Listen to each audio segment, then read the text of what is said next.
দূর দূরান্ত যে যেখান থেকে আমাদের এই ভিডিওটা দেখছেন, আধুনিক কৃষি প্রযুক্তির পক্ষ থেকে আপনাদের জানাই আন্তরিক শুভেচ্ছা অভিনন্দন। ধানের জমিতে ঘাস চিন্তা করছেন? চিন্তার কোনো কারণ নেই।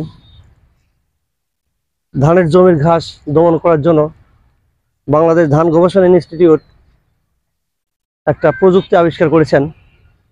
আজ সেই প্রযুক্তি নিয়ে কথা বলবো। তো প্রিয় ভিউয়ার, ভিডিওটা কৃষকদের জন্য অত্যন্ত গুরুত্বপূর্ণ। ভালো লাগলে অবশ্যই লাইক কমেন্ট শেয়ার করবেন এবং এরকম আরও নতুন নতুন প্রযুক্তি সংক্রান্ত ভিডিও পেতে চ্যানেলটি অবশ্যই সাবস্ক্রাইব করে রাখবেন। তো প্রিয় ভিউয়ার, আগে মেশিন সম্পর্কে পরিচয় করে দেই।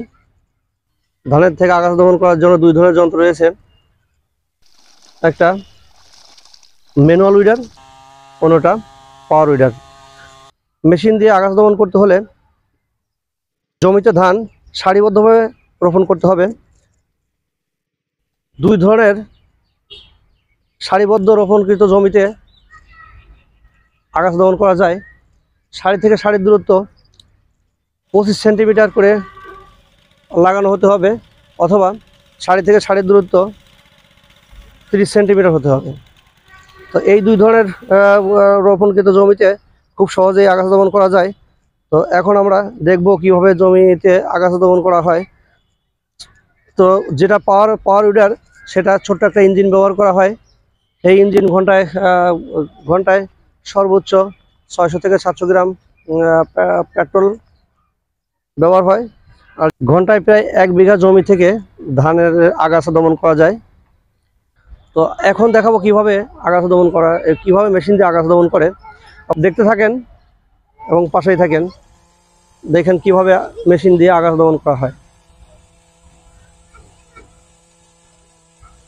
আপনারা দেখতে পাচ্ছেন কিভাবে একজন অপারেটর খুব সহজেই একটা মেশিন দিয়ে কত দ্রুত জমির আগাছা দমন করা হচ্ছে।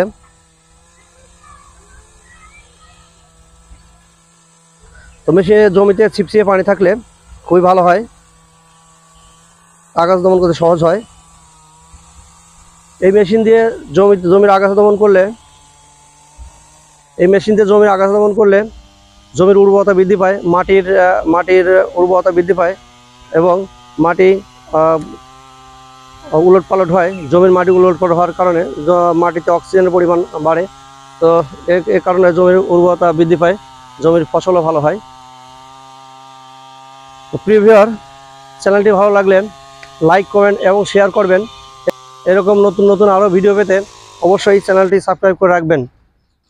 আজ এ পর্যন্তই। সবাই ভালো থাকবেন এই আশা কামনা করে আজ এখানে শেষ করছি।